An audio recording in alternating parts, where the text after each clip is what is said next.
You are listening to a podcast series, Asking Soulful Questions, by Sacred Art of Living. To learn more, visit sacredartofliving.org. Today's podcast is a part of a series called The Question of Belief.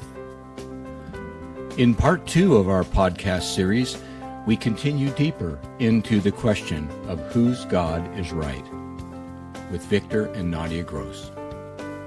Right. Good. Great. Oh, gosh, what a wonderful conversation. It's interesting because go ahead.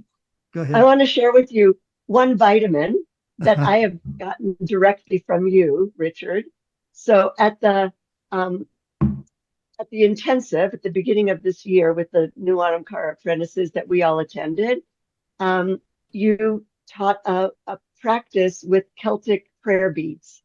And everybody had an opportunity to go out and, do their prayers with the prayer beads.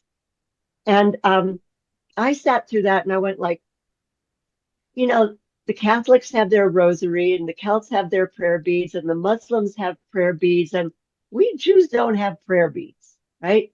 And I almost ordered the Celtic prayer beads from Sacred Art of Living Center. And then I said, nope, I'm going to make my own. And so I ordered olive wood beads from Bethlehem, which they use there to make rosaries, right? And little spacer beads that have a Celtic tree on them, but representing the tree of life. And I decided I was, in the Jewish mystical tradition, we talk about 4 worlds, and there are 10 emanations, the 10 emanations on the tree of life, right? And so but there's a tree in each of the worlds. So I've made these prayer beads, they're sitting right here, where I've got 10 beads in each of the 4 worlds, and then 4 beads at the bottom here, and then, the tree of life. And once I made them, then I had to figure out how to use them. I had to create a Jewish ritual, right? So in the morning, in our morning prayer practice, we do a lot of gratitude. Morning is for gratitude. And in the evening, part of our evening prayer practice is sort of an evaluation of the day and releasing what needs to be released so that we can sleep well. So I now do, 10 gratitudes in each of the 4 worlds. And the worlds are the physical, the emotional, the intellectual, and the realm of spirit. So I do 10 gratitudes in each realm. And at nighttime, I do 10 things I need to release in each of the 4 worlds so that I can enter into sleep.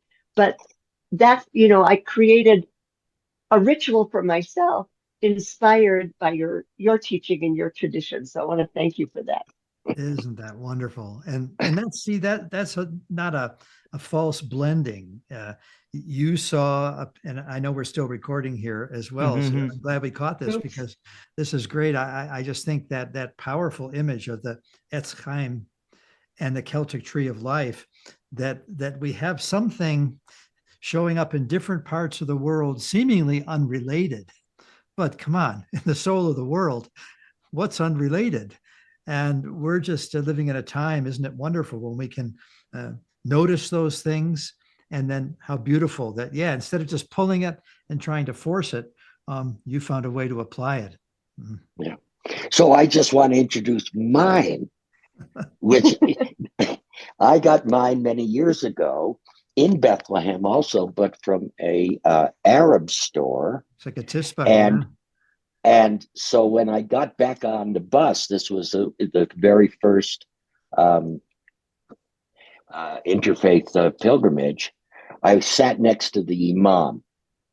And what he said is, well, because you have spacers and certain number, that it's designed to be able to recite. That's why you see them in marketplaces moving them. They're reciting the names of God from the Quran.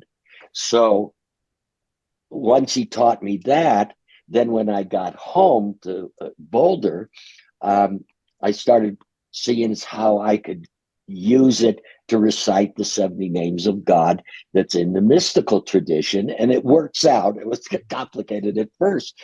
So it's, and one of the things when you were talking about whose God is it, in the mystical realm of both the all traditions, East and West, there is no that God and that God, your God, my God.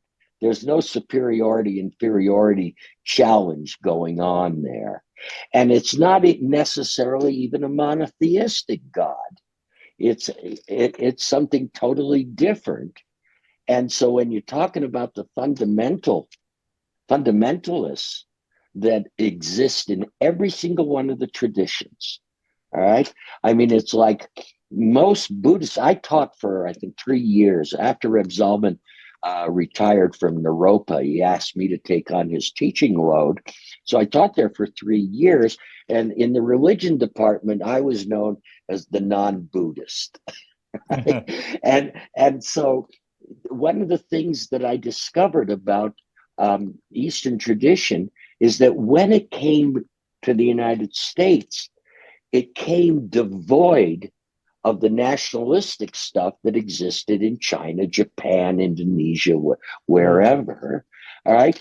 And in many ways, you find that kind of nationalism, even in the most universal religion like Christianity, that there are those Christian countries that in one way or another impose that, it's their God. And in like what's happened with the Taliban in Afghanistan now, they just outright say what we're doing is according to the Sharia law that we accept, all right, which means the subjugation of women. So I'll just end with Reb Zalman told a great story. When Naropa opened, I guess in the early 70s or whatever, so he came out as one of the founders of Naropa, along with Allen Ginsberg. It was quite a crowd. And when they did the inauguration, they had a symposium, and Trungpa Rinpoche, who was the leader of the Buddhist group that founded Naropa, decided to poke fun at Zalman.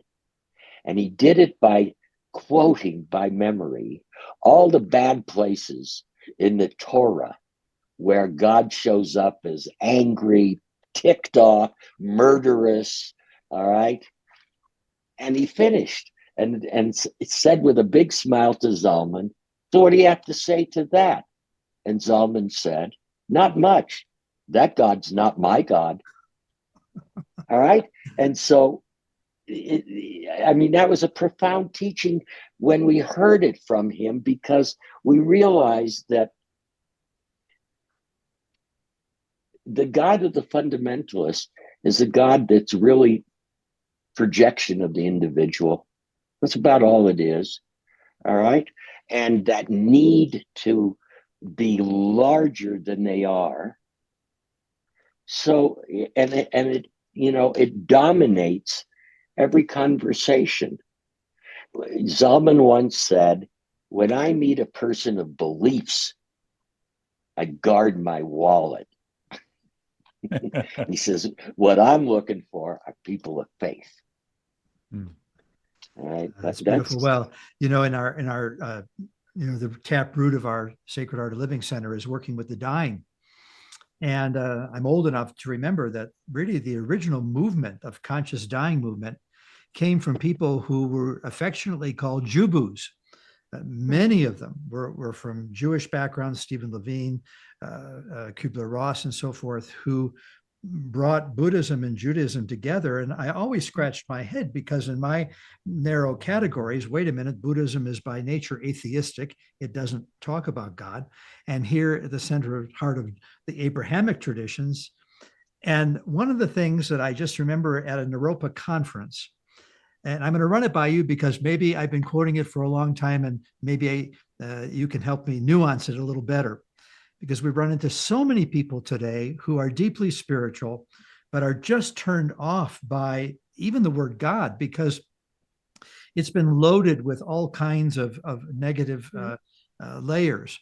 And I often say, but if we could go back to the Jews, there in the commandment is don't say the name. Just, and you have the tradition of not even spelling out God. And that's a divine mandate, because once we project our human limited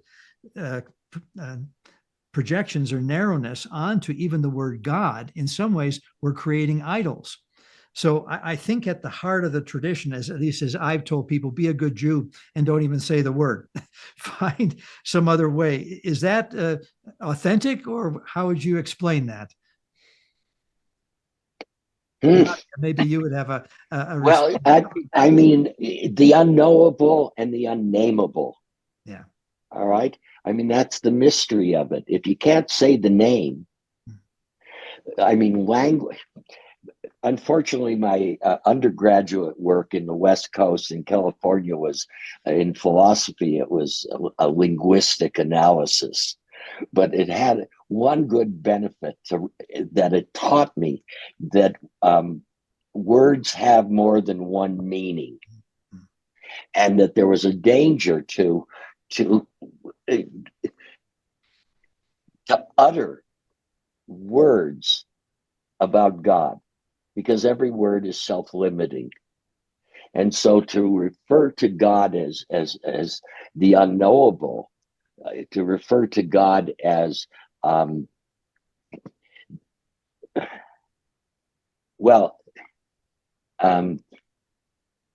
Heschel never liked this, even though he used to hang out with Paul Tillich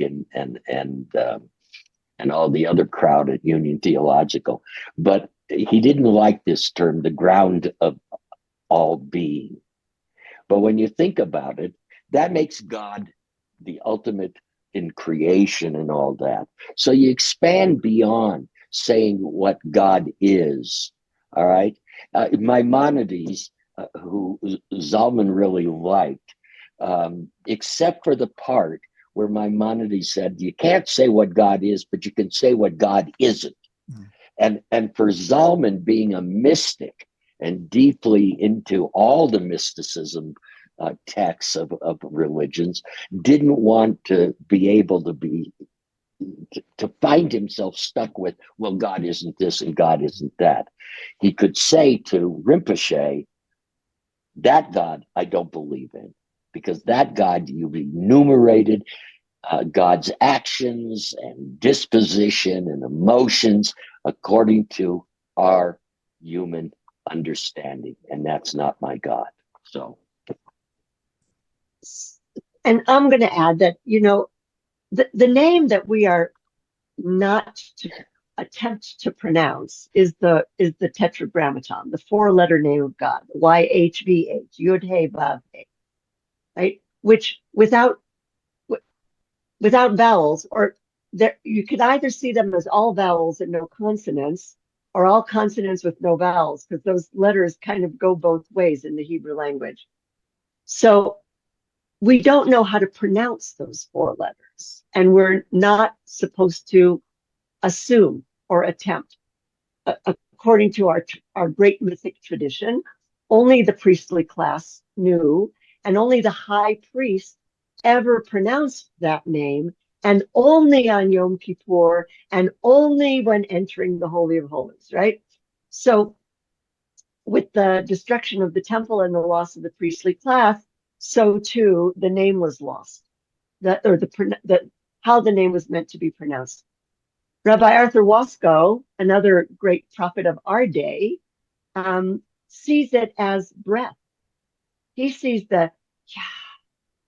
it's just a long breath, right? And so for him, that's that when we breathe, we are always evoking and saying God as we breathe, which is a beautiful notion, right? I look at it as those 4 letters in the Hebrew alphabet make up the words was, is, and will be. Right? So all it tells us, the name that God calls God's self by, right? Actually, God calls God's self first by the name Ehyeh Asher Ehyeh. I will be what I am becoming, or I am what I am, or if you're Popeye, right? It's like that's the name that God first identifies God's self by, but also then the Yud Hey Vav Hey. And so basically, what God is telling us, whatever this energy, entity, love, expression is telling us, is that God is simply, God is existence. All that exists is God. That's what that name really wants us to know from my, in my humble opinion, right? And what's happened is, Jews are really good at having a rule and then creating all kinds of fences around that rule to make sure that we don't inadvertently, accidentally step on the rule. So this notion of not spelling out God is one of those fences, because the word God isn't the name of that whatever being, thing, love it is. It's simply, Rav Zalman would say a job description, right? That's what that word is, God. Now, a lot of people in the Jewish Renewal movement like to write it G exclamation point D, rather, whereas in the Orthodox rule, you see G dash D, right? Leave the O out. I'm like, what's wrong with that O? I don't understand. Why can't we put the O in the word? But so it's one of those ways that we keep ourselves from breaking an essential rule. We create all these layers of rules around it, which sometimes are a little silly. So I think what matters here about the name is, to me, is what it represents and what it expresses. And so back to your question, Daryl, of whose God is right, I'd say mine, because my God is the expression of all that is the source of creation, is the channel for life force into this world, is what keeps everything alive and enlivened. Isn't that your God? Right? Isn't that everybody's God? We talk about those polytheistic traditions. Isn't that theirs as well? All of us ultimately are trying to access that ultimate source, or that underground river, if you're Meister Eckhart. We're all seeking to understand and access and be in relationship with that profound source of all and everything. And we call it by different names. When I was an adolescent and new to this country, and I went to a charismatic Christian church because the pastor was our next door neighbor and I babysat his kids. And he asked me to come to church on Wednesday night to talk to the teenagers there, my age cohort, about Judaism. But they had a big service. They worshiped on Wednesday evenings. It was a kids, youth thing with music. And, this was the late 60s, right? The big stuff. And then they'd have a huge, everybody who had accepted Jesus that night would go and be baptized in this big lucite tub. It was profound. And I went a number of times because they were so ecstatic about God. Now, they called their God Jesus. That's how I saw it at the time, was they called their God Jesus, but they were experiencing the same ecstasy that I experienced in my grandmother's kitchen. My grandmother was a mystic, and she introduced me to God when I was a very young child. And we had a whole way of relating with God that I never found anywhere else until I went to that charismatic Christian church. So for me, it didn't matter the name they used. What mattered was I could join them in that ecstasy and in that encounter, in that moment. And that was a start for me, really, of Deep Ecumenism. It took until 1998 to get a name from Reb Zalman, and also to feel the permission to tell this story that I'm telling you right now. Because I could never tell my rabbi in those days that I went and danced with God with those kids at this charismatic Christian church. And I, kept those kinds of things to myself. I studied Japanese for many years in a Buddhist temple, Buddhist church in Orange County in California, where I was in high school. And, before class, we would file into this ornate, beautiful sanctuary with all the statuary and the iconography and everything. And, and we would bow to the teachers and bow to one another and then bow to these statues. Well, I wasn't sure if I should do that part. But I could see, so for me, that's, the name for me aren't the name that Torah gives us is really ultimately all about all of existence. The isness of everything. That's God.